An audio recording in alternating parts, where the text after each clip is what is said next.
ఏంటన్నావు? నేనేమన్నాను? అవును సార్, దివ్య మేము అనలేదు. నువ్వు నోరుమై, నువ్వు చెప్పు. ఏం చెప్పాలి? ఇందాకేంటన్నావు? ఏమనలేదే. ఏదో కనిపించిందా అన్నావు. అదే శశి గురించి అడిగాను. శశి గురించి ఏంటి? అదే సార్, ఇందాక శశమ్మ కోపంతో వెళ్ళారు కదా. నిన్ను నోరు మూసుకోమన్నాను. నువ్వు నన్ను కన్ఫ్యూజ్ చేసింది చాలు. నీకు విశ్వాసం తక్కువ, ఓవర్ యాక్షన్ ఎక్కువ. చెప్పు, ఇద్దరు దేని వెతుకుతున్నారు? శశినే వెతుకుతున్నాము. నీ మాయ మాటలు నా దగ్గర కాదు. శశి దగ్గరికి నేను వెళ్తాను, మీరిద్దరు వచ్చిన పని చూడండి అని మీ అన్నయ్య చెప్పడం నేను విన్నాను. చాటుగా ఉండి మాటలు వినడం మీకు ఎప్పటి నుంచి అలవాటైంది సార్? మధ్యలో మాట్లాడితే నేను చంపేస్తాను చారుకేశా. ఏంటండి దబాయిస్తున్నారు? అంత అనుమానం ఎందుకు మీకు? ఎవరిని దబాయిస్తున్నారే? తరతరాలుగా మీ మగజాతి ఇంతే. భార్యని అనుమానించడం, అవమానించడం మీకు ఆర్ట్గా అలవాటు, ఆనవాయితీ అయింది. తరతరాలుగా హింసిస్తున్నా మీ తను తీరట్లేదా? ఇంకా ఎన్నాళ్ళు మాకి బానిస బతుకు? మాకు స్వేచ్ఛ లేదా? మనసు లేదా? మేం మనుషులం కాదా? మాకు జీవించే హక్కు లేదా? మమ్మల్ని కాలు రాస్తారా? ఆపవే, నువ్వు నీ కన్నాంబ డైలాగులు. ఇప్పుడు నేనేమన్నాను అంత ఓవర్ యాక్షన్ చేస్తున్నావు? బిందె పాలల్లో బొట్టు విషం చాలండి ఆ పాలు విషం అవ్వడానికి. జీవితం అనే సముద్రంలో అనుమానం అనే అల చాలు. సముద్రం పోటెత్తడానికి, జీవితంలో అల రావడానికి. ఎంత నేను మీ భార్యనైతే మాత్రం నన్ను ఇలా బెదిరిస్తారా? మీకు ఇల్లు, గుడి, పొలం ఇవేవీ లేవా? ఎక్కడ పడితే అక్కడ అనుమానించి, నన్ను అవమానించి, నన్ను బాధ పెడతారా?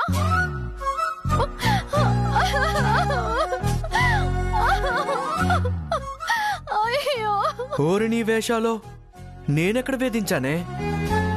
ఏం వెతుకుతున్నారు అని మాత్రమే కదా అడిగాను. చాలండి, చాలు.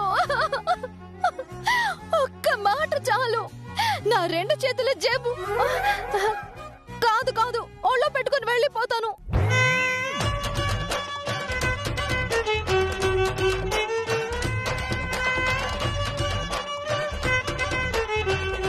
ఇప్పుడు నేనేమన్నాను చారుకేశా? తను అంతలా ఫీల్ అవుతుంది. చారుకేశా అడుగుతుంది నిన్నే. మధ్యలో మాట్లాడొద్దు అన్నారు, మాట్లాడితే చంపేస్తాను అన్నారు. ఇప్పుడు మాట్లాడిచావు. కలకంటి కంట కన్నీరు వలికినా అది విశ్వానికి అనర్థం. ఆడవాడిని గౌరవించలేడు వాడు ఈ భూమికే బారోసా. పాతిరథ్యం అంటే చీరెక్కెప్పిన శరీరం కాదు సార్, పిడికెడు గుండె. ఆ హృదయాన్ని ఆలాహలం చేయకండి, అది మీకు మంచిది కాదు. నేనేమని అడిగాను, నువ్వేమని అంటున్నావు? నీకు దానికి తిన్నగా మాట్లాడడం రాదా? చిన్నప్పుడు ఏం తిని పెరిగారా మీరు? ఓవర్ యాక్షన్ ఒంట్లో పెట్టుకుని తిరిగినట్టున్నారు. చెప్పకపోతే చెప్పు అంటారు, చెబితే ఓవర్ యాక్షన్ అంటారు. ఏవైనా ఈ మధ్య మీకు చాదస్తం బాగా పెరిగిపోయింది. నా యాల్దే ఒక్కసారి మీరు గ్యారేజ్కి వెళ్ళి రావాలండి, తప్పదు. జానకి కత్తందుకో జానకి. ఒరే, ఎవరికిరా చాదస్తం పెరిగింది? ఏదో దాచిపెట్టి నన్ను కన్ఫ్యూజ్ చేస్తున్నారు కదా. నాకు అర్థమైందిరా. తెలుసుకునేదాకా నేను వదిలిపెట్టాను. చాణక్య ఇక్కడ.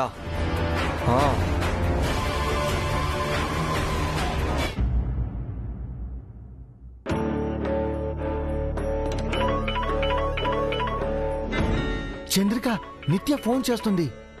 ఊర్లోకి వచ్చినట్టుంది, ఏంటో అడగండి. హలో నిత్య, యాడున్నావమ్మా? మీరెక్కడున్నారు? గుళ్ళో ఉన్నాం. అందరం ఏడేమన్నాం. శాపానికి సంబంధించిన సీక్రెట్ ఏదో గుళ్ళో ఉందని దివ్య వాళ్లకు తెలిసినట్టు మీకు అనుమానం వచ్చిందంట కదా.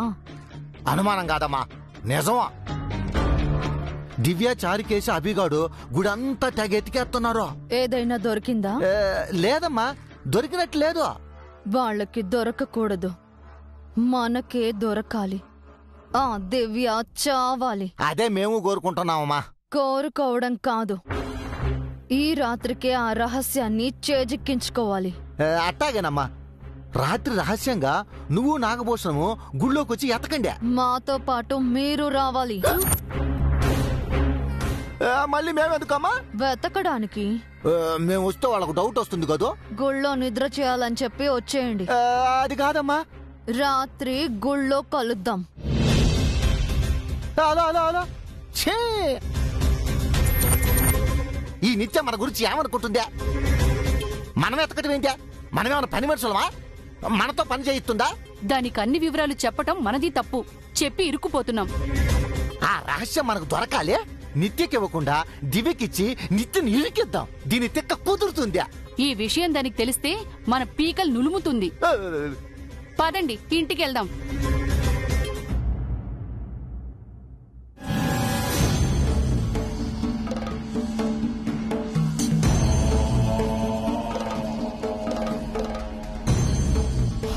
మీ భారీగా ఆ ఇంటి కోడలిగా నాకు గౌరవం గుర్తింపు కావాలి.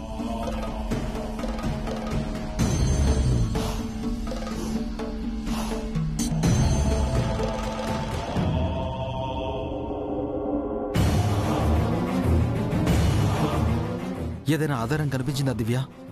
లేదన్నయ్య. మమ్మల్ని చాణక్య సార్ ఫాలో అవుతున్నారు బాబు. అందుకే సరిగ్గా వెతకలేకపోయాం. తనకిలా డౌట్ వచ్చింది? మన మాటల్ని చాటుగా విన్నాడంటన్నయ్య. ఛా, మనం కేర్ఫుల్గా ఉండాల్సింది. ఆయన ఇంకా కేర్గా ఉన్నారు బాబు.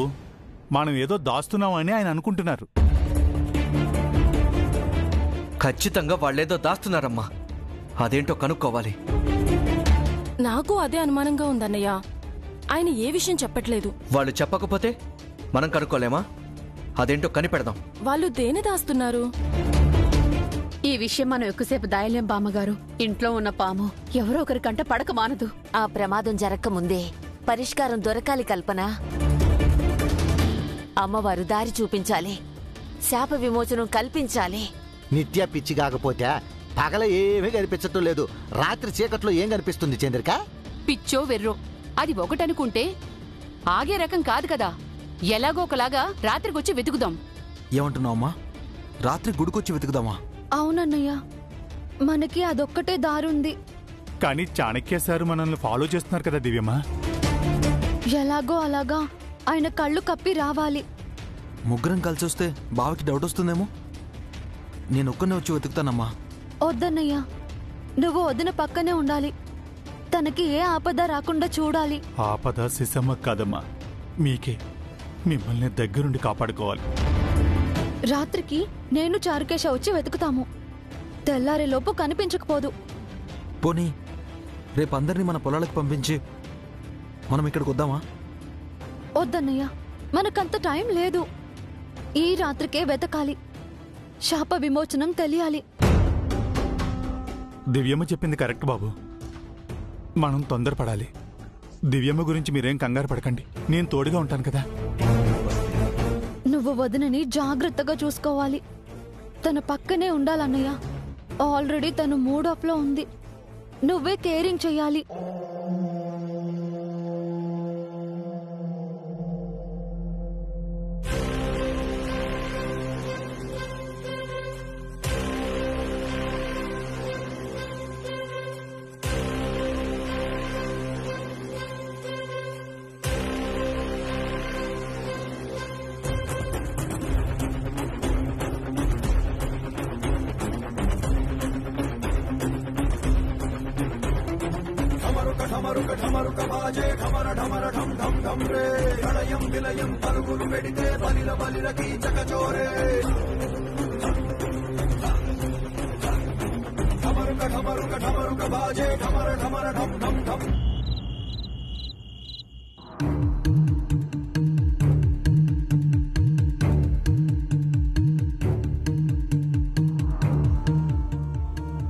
చెదిరిక, మీ వదిన వంటలు జరుగుతుంది, వెళ్ళి తిందావా? నీకెప్పుడు తిండికోలే. గుడికెళ్ళి వెతకాలని నిత్య చెప్పింది కదా. అంటే ఖాళీ కడుపుతో వెళ్ళి ఎతకాలా? అమ్మో, నేను ఆకలి కాగలేను. మీరు దేనికి ఆగారు కనుక. గుడికి వెళ్ళటానికి నేనొక ప్లాన్ వేశాను. దాన్ని మాత్రమే ఫాలో అవ్వండి. ప్లాన్ ఏంటి చంద్రిక? ముందే చెప్తే నోటికొచ్చినట్టు వాగి చెడగొడతారు. చెప్పకపోతే ఏం మాట్లాడాలో తెలియక నాన్ సింకులో మాట్లాడతానేమో. మీరేం మాట్లాడకండి. నేను చెప్పిన దానికి ఆ ఊ అంటూ ఉండండి చాలు. మన పెళ్ళైనప్పటి నుంచి అదేగా చేస్తున్నాను. సర్లేండి, ధైర్యంగా ఉండండి. పదండి. చారుకేశా, భోజనం రెడీ అని వెళ్ళి బామ్మగారితో చెప్పు. అలాగే మేడం. దివ్య, మీ ఆయన్ని భోజనానికి పిలు.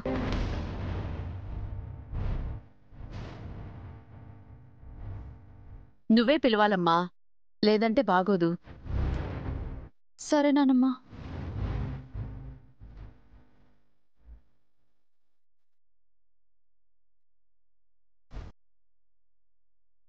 అమ్మా శశి, అభిని భోజనానికి పిలు.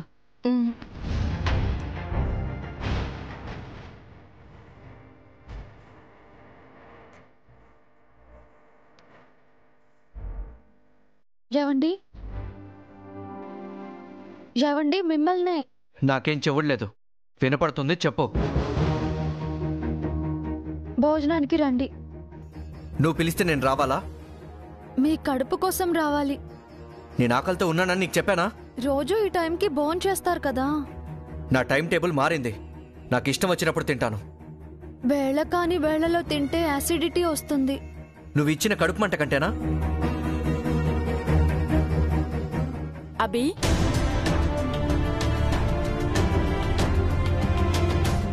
రూమ్లో లేడేంటి? ఎక్కడికి వెళ్ళాడు?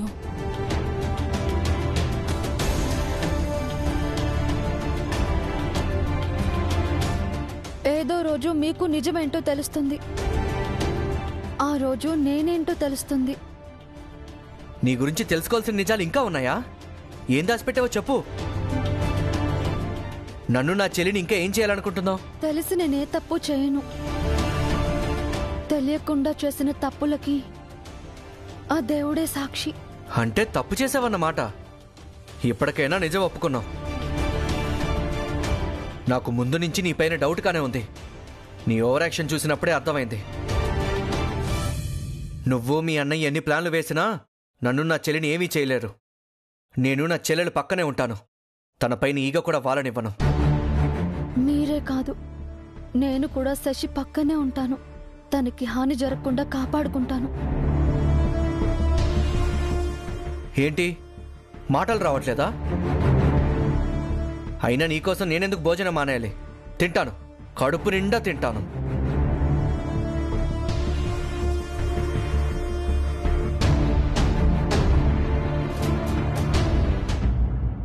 అభియేడమ్మా? రూమ్లో లేడు. దివ్య రూమ్లో ఉన్నాడేమో, వెళ్ళి చూడమ్మా.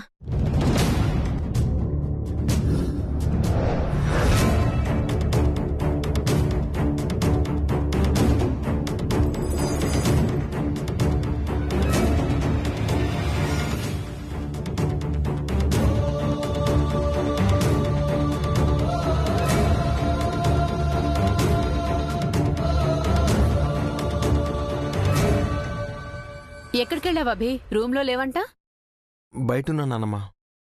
నీకోసం శశి వెళ్ళింది. కూర్చో, వస్తుంది.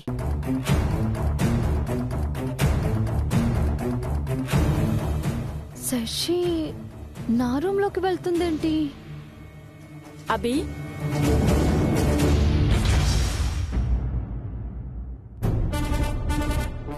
వీడికి బయటేం పని? ఎప్పుడూ బయటే ఉంటాడు, ఎవడెవడితోనో మాట్లాడుతుంటాడు. ఏం ప్లాన్ చేస్తున్నాడు వీడు?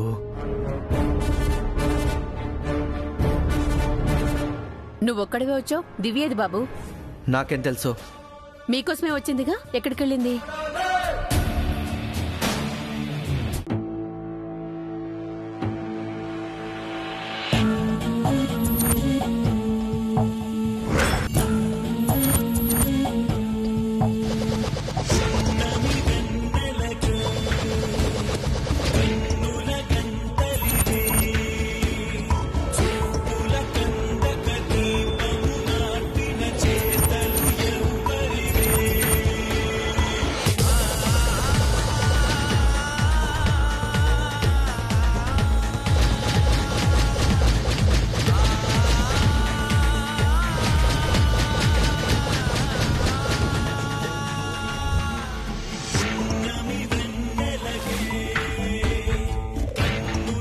శాపం సర్పరూపంలో వచ్చి శశిని కాటేయబోతుందా?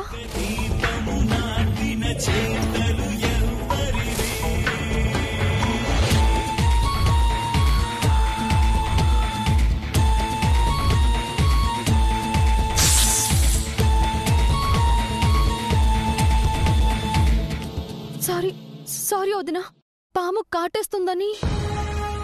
పాము విషయం వెంటనే అందరికీ చెప్పాలి. వదినా వదినా, ప్లీజ్ వద్దు వదినా, వద్దు. అందరూ భయపడతారు. అదిగోండి, పాము వెళ్ళిపోతుంది.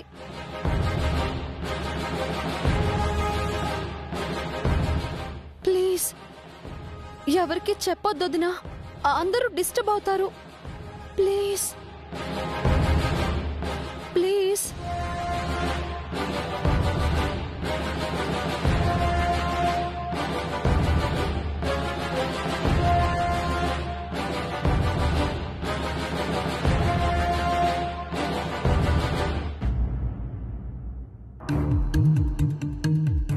అగిన్నిటివ్వు. రామ్మా, అభి వచ్చాడు. అభి పక్కన కూర్చో, నేను వడ్డిస్తాను.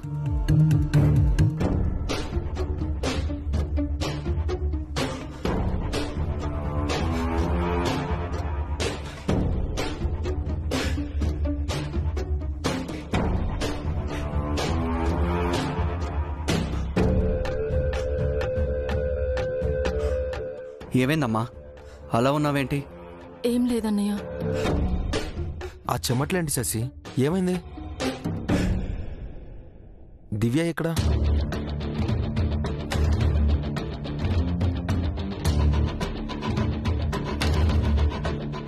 చెప్పు శశి, ఇది నిన్నేమన్నా అందా? ఎవరు ఏమనలేదన్నయ్య. నిజం చెప్పు. ఇక్కడ నువ్వు ఎవ్వరికీ భయపడాల్సిన అవసరం లేదు, నేనున్నాను. ఏం కాలేదన్నయ్య, కాస్త ఉక్కపోతగా ఉండి చెమటలు పట్టాయంతే.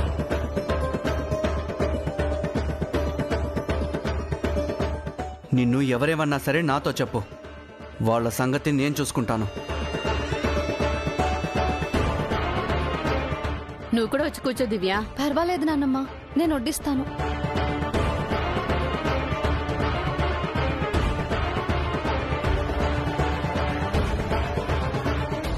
భోజనాలు అయ్యాక మనం గుడికి వెళ్తాం దివ్యమ్మ. సరే చారుకేశ, అన్నయ్యతో చెప్పి ఎవరికి తెలియకుండా వెళ్ళాలి. వడ్డించకుండా గుసగుసలేంటి? చెప్పండి సార్, మీకేం కావాలో నేను వడ్డిస్తాను. ఓవర్ యాక్షన్ చేయకు చారుకేశా.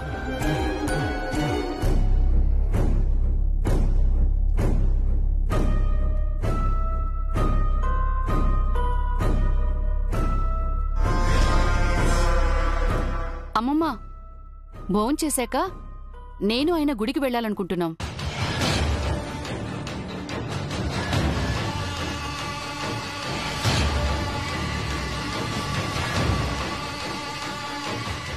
పొద్దున్న వెళ్ళొచ్చాం కదా, మళ్ళీ ఎందుకు? అంటే చాలా రోజుల తర్వాత ఈ ఊరొచ్చాం కదా, నీ ఆరోగ్యం అంతంత మాత్రంగా ఉంది. అందరం సంతోషంగా ఉండాలని ఆయన నేను గుళ్ళో నిద్ర చేయాలనుకుంటున్నాం.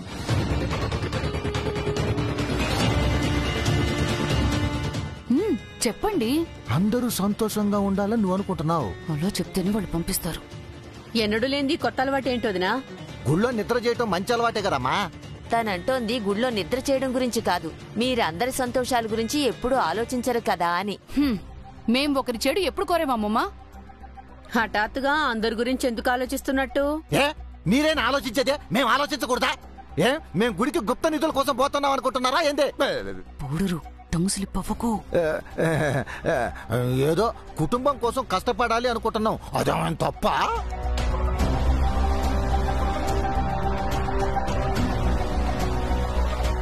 గుడికి వెళ్ళి నిద్రపోవడం కూడా కష్టమేనా అండి?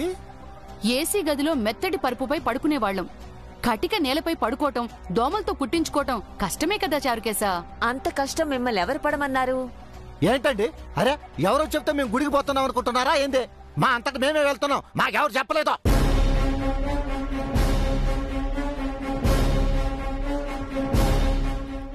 మళ్ళీ ఈ ఊరికి వస్తామో లేదో తెలియదు. వచ్చినప్పుడే మొక్కులు తీర్చుకోవాలి కదా. మీతో మాట చెప్పాలని చెప్తున్నాం అంతే. సరే వెళ్ళండి. ఈ రకంగా అయినా ఆ దేవుడు మీకు మంచి బుద్ధిస్తే అంతే చాలు.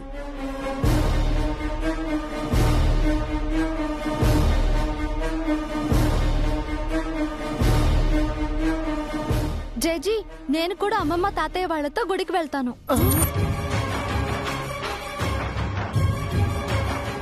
నువ్వెందుకమ్మా? నేను కూడా గుళ్ళో నిద్ర చేస్తాను. దివ్య వస్తానంటుంది చంద్రిక, నిత్య కూడా వస్తుందిగా. దివ్యని వద్దని చెప్తాం. మళ్ళీ నువ్వెందుకమ్మా? వయసులో ఉన్న ఆడపిల్లవు, గుళ్ళో ఎవరెవరో ఉంటారు. మీరున్నారు కదమ్మా, నాకేం భయం? వాళ్లతోనే నీకు భయం దివ్య. వీళ్ళకి మనం ఎలా కనిపిస్తున్నాం చంద్రిక? ఆ రహస్యం ఏదో తెలుసుకున్నాక వీళ్ళ సంగతి చెప్తాం. దివ్యమ్మకు తోడుగా నేను వెళ్తానండి. నీకు ఇబ్బంది ఎందుకు చారుకేశా? నేను వెళ్తాను. ఖచ్చితంగా వీళ్ళు గుళ్ళో ఏదో ప్లాన్ చేసుంటారు. అదేంటో తెలుసుకోవాలి.